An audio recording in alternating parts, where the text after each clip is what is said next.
Setelah lama tidak ada kabar dari jalan tol Padang Sicincin Sumatera Barat.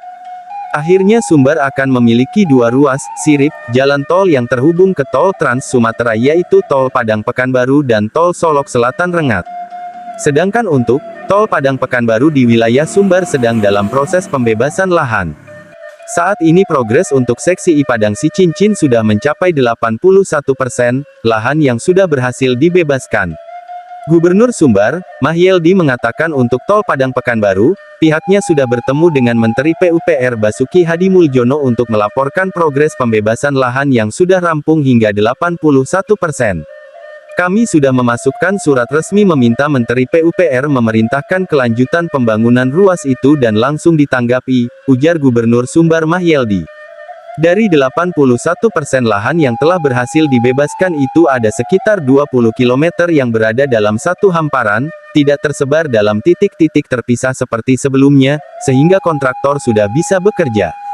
Sedangkan untuk sisa lahan 18% yang belum bebas, Gubernur Sumbar Mahyeldi berjanji rampung di Desember tahun 2022. Sementara itu untuk tol Solok Selatan Rengat awalnya diusulkan Bupati Darmasraya. Usulan awal itu adalah tol Darmasraya Rengat. Namun karena potensi ekonomi yang luar biasa, dalam pertemuan dengan Menteri PUPR diputuskan pembangunan tol dari Solok Selatan Rengat. Menteri sudah berjanji untuk memasukkan rencana itu dalam RPJMN tahun 2024 sampai tahun 2029, kata Gubernur Sumbar. Sementara itu, Kepala Bapeda Sumbar, Medi Iswandi mengatakan saat pembangunan rampung nanti, Sumatera akan terhubung oleh jalan tol Trans Sumatera mulai dari Aceh hingga Lampung. Hanya ada dua provinsi yang tidak dilewati oleh jalan tol yaitu Sumbar dan Bengkulu. Ia menilai jalan tol itu adalah urat nadi perekonomian yang akan menjadi salah satu faktor utama untuk perkembangan daerah.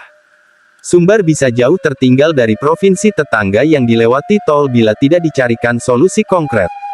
Solusi itu adalah pembangunan sirip tol dari Sumbar ke jalur utama tol Trans Sumatera.